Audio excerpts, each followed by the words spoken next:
A Carnage Before Dawn, a historical novel based on Nigeria's first military coup, interrogates one of the most consequential moments in Nigeria's political history: the killings of its politicians and top army officers on January 15, 1966. This unprecedented coup marked the violent collapse of the First Republic and the beginning of a prolonged era of military intervention in governance. The book positions the January 1966 coup as the opening act in a tragic sequence. The killings, the uneven regional outcomes, and the unresolved grievances that followed created the conditions for retaliation. Any serious reading of Nigeria's subsequent history, particularly the counter-coup of July 1966, must therefore begin with the long nights of violence which we shall examine in this episode.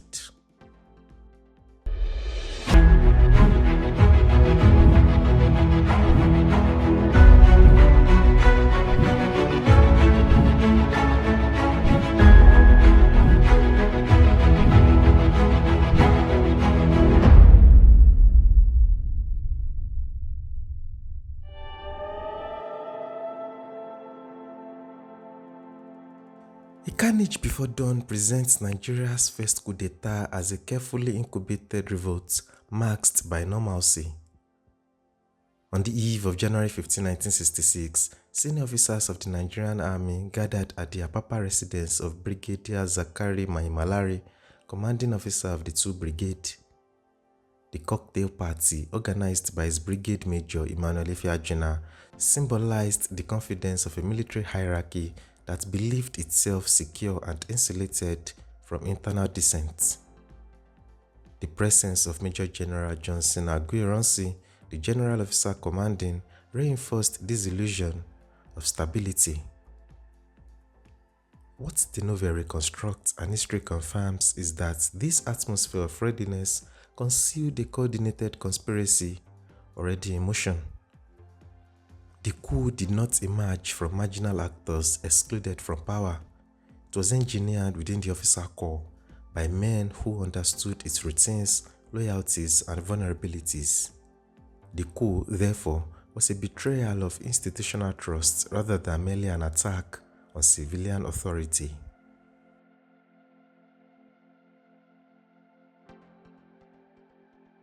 The planning phase was led by a group of middle-ranking officers who believed they were acting in the national interests.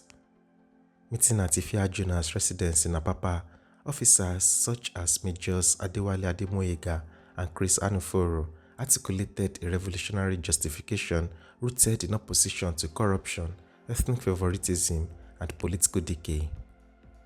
The novel treats these claims with restraint, neither fully endorsing nor dismissing them, instead allowing their actions to interrogate their stated motives. The declaration of the H hour at 2 a.m. marked the transition from rhetoric to violence. A Carnage Before Dawn highlights that the coup's planners underestimated the complexity of translating ideological conviction into coordinated national action.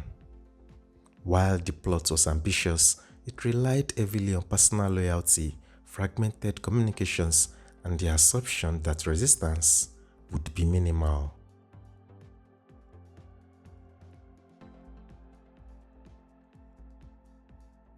The coup unfolded unevenly across Nigeria, a fact that the book emphasizes as central to its eventual failure.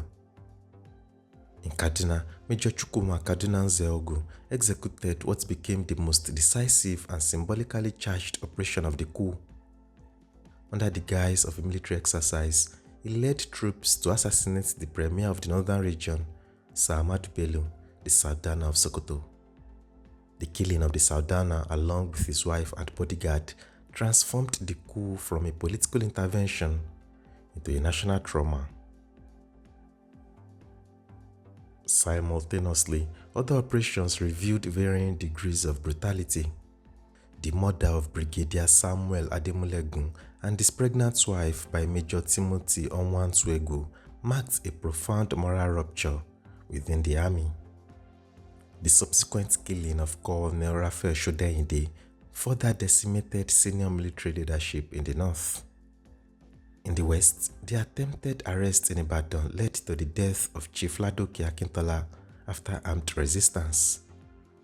These regional actions lacked uniform command and produced outcomes that deepened ethnic and political fractures.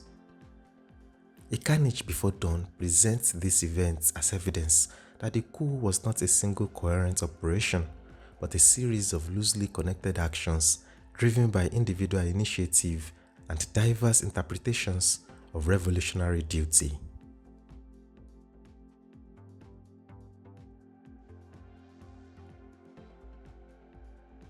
In Lagos, the coup struck at the heart of Nigeria's civilian leadership. Prime Minister Abubakar Tafawa Balewa and Finance Minister Festus Okotie-Ibo were arrested and later killed, their bodies discarded without ceremony. Senior military officers, including Colonel Kor Mohammed, Lieutenant Colonel Arthur Onegbe, and Brigadier Mai Malari, were also killed, often by subordinates. The cumulative effect was the near-total decapitation of Nigeria's political and military leadership within hours. A Carnage Before Dawn treats this phase as the moment when the coup lost any remaining claim to moral legitimacy. The killing of unarmed political leaders and senior officers undermined the narrative of a corrective revolution. The inability of the plotters to secure Dudan barracks, where resistance by non-commissioned officers disrupted their plans, further exposed operational weaknesses. By dawn, panic had replaced confidence among the conspirators.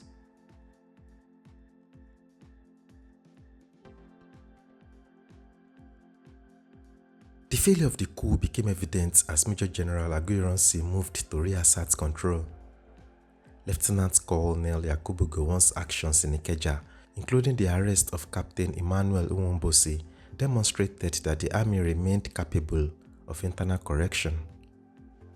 The coup's leaders had underestimated both institutional resilience and the willingness of officers outside the conspiracy to act decisively. Meanwhile, the civilian cabinet was left directionless. Ministers gathered in Ikoyi, uncertain of the Prime Minister's fate and unable to invoke external assistance. The refusal of the British High Commissioner to intervene without constituted authority underscored Nigeria's post-colonial isolation at a moment of existential crisis. By midday, power had effectively shifted to the military, not through the success of the coup plotters, but through their failure.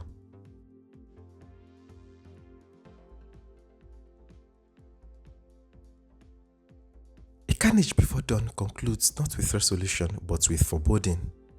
The January 1966 coup did not stabilize Nigeria, rather it destabilized it irreversibly.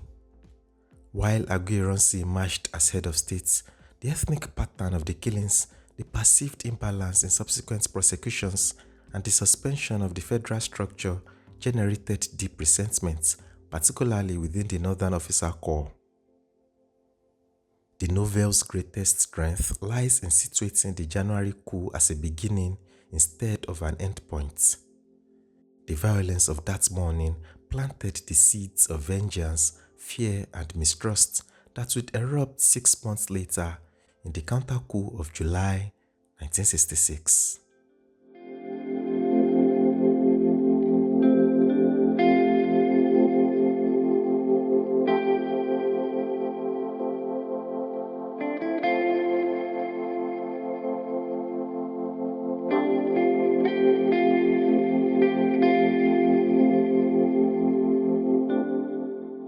If you would like to know more about Nigeria's first military coup, especially how it panned out on January 15, 1966, you can get this book, A Carnage Before Dawn.